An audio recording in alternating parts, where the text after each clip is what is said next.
السلام علیکم guys, editor show C S S English vocabulary channel میں آپ کا سواگت ہے۔ آج میں آپ کو جو ہے most repeated pair of word C S S English کے پڑھانے والا ہوں۔ سو اینڈ تک ویڈیو دیکھیے، انشاءاللہ تعالیٰ بہت ہی فائدہ مند ہوگی۔ سو سب سے پہلے ہمارا جو پیئر آف ورڈس ہے کیو اور کیو ہے، ان دونوں کی جو پیئر آف ورڈس میں ہمیشہ ایسا ہی ہوتا ہے کہ ان کی آواز جو ہوتی ہے پروننسیشن سیم ہوتی ہے، لیکن ان کی میننگ میں بہت فرق ہوتا ہے۔ تو کیو کی میننگ جو فرسٹ ہمارا پیرا ورڈ ہے کیو، اس کی میننگ کیا ہے ہم دیکھتے ہیں۔ اس کی میننگ ہے a line of people usually standing اور in a cars waiting for something, مطلب لوگوں کی اگر قطار ہو، جیسے لائن میں کھڑے ہوں یا گاڑیوں میں کھڑے ہوں، اسے کہتے ہیں ہم کیو۔ سینٹینس اس کا دیکھیں گے، there was a long queue of traffic stretching down the road. دوسرا اسی جو ہے پیرا ورڈس کا دوسرا ورڈ ہے کیو، اس کی میننگ ہے signal for something to do something. Cue مطلب کوئی اشارہ، کسی چیز کو کرنے کا کوئی اشارہ اگر مل جائے ہمیں تو اسے ہم کہتے ہیں کیو۔ اس کی جو ہے سینٹنس میں استعمال کس طرح کر سکتے ہیں، they started washing up so that was our cue to leave the party. اس کے بعد جو ہمارا اگلا پیئر آف ورڈس ہے most repeated pair of words for C S S, وہ ہے نیڈ اینڈ نیڈ۔ دونوں کی آواز جو ہے پروننسیشن بالکل سیم ہے، لیکن میننگ ڈفرینٹ ہے۔ نیڈ کی میننگ پہلے پیرا ورڈس کی میننگ دیکھتے ہیں ہم، وہ ہے require something because it is essential اور very important rather than just desirable. مطلب کسی چیز کی سخت ضرورت ہوگی، ہمیں ڈیزائر ہوگی تو اسے ہم اپنی نیڈ کہتے ہیں، ٹھیک ہے۔ سینٹینس میں اسے یوز کریں گے، I need your help now, مجھے تمہاری مدد چاہیے۔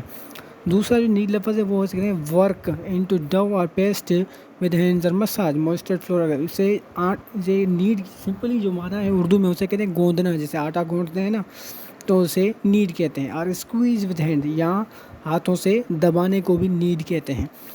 سو سینٹینس میں یوز کریں شی نیڈڈ ہز بیک، تو اس نے اپنی جو ہے پیٹھ کو دونوں ہاتھوں سے اسکویز کیا۔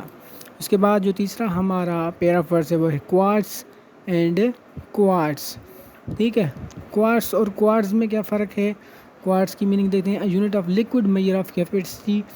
کسی بھی لیکوڈ کی میئرمنٹ اگر کریں گے اس کی کیپیسٹی کی تو ہم اسے کہتے ہیں کوارٹز۔ یہ موسٹلی یوز ہوتا ہے کیمسٹری اور فزکس میں۔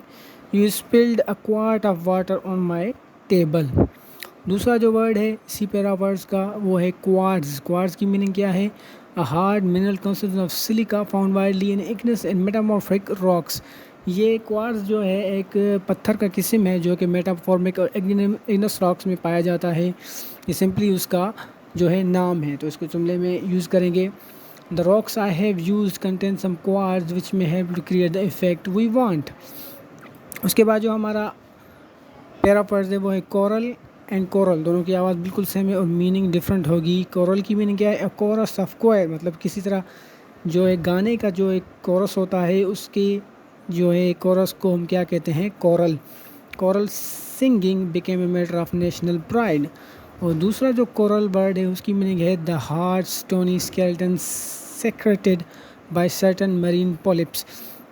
یہ ایک جو ہے ایک قسم کا اسکیلٹن ہوتا ہے جو مرین پولپس میں کام آتا ہے، مرین جو سمندری ہمارے آفیسرس ہوتے ہیں۔ What you will find here are pristine corals. تو اس میں جو کورل کا سینٹینس ہے وہ آپ اس طرح اسے یوز کر سکتے ہیں۔ اس کے بعد لاسٹ ہمارا پانچواں جو ہے پیئر آف ورڈس ہے ڈسکریٹ اور ڈسکریٹ۔ دونوں کی آواز بالکل سیم ہے لیکن میننگ چیک کریں گے تو ڈفرینٹ ہوگی۔ ڈسکریٹ کی سمپل میننگ ہے سیپریٹ اور ڈسٹنکٹ، مطلب جدا ہو، کسی سے مطلب ملتا جلتا نہ ہو، سملیرٹیز نہ ہو، ڈفرینٹ ہو، تو اسے کہتے ہیں ڈسکریٹ۔ سینٹینس میں یوز کریں گے these are discrete projects and their funding record should be kept separate. اور دوسرا ہے ڈسکریٹ، اس کی میننگ ہے careful and prudent in one's speech or action especially in order to keep something confidential. مگر کسی چیز کو راز رکھنا ہو، سیکرٹ رکھنا ہو تو اسے ہم ڈسکریٹ کہتے ہیں۔ وہ اس میں بالکل خیال رکھنا ہوتا ہے زیادہ تر، کس میں؟ کسی کی کانفیڈینشیل بات کو۔ اس کو سینٹینس میں یوز کریں گے discreet silence over the matter. So یہی آج کے لیے پیرا ورڈس ہم نے 5 پڑھے، انشاءاللہ کل پھر اور 5 پڑھیں گے۔ تب تک لیے اللہ حافظ۔ ہمارے چینل کو سبسکرائب کیجیے، editor choice C S S English vocabulary. اللہ حافظ۔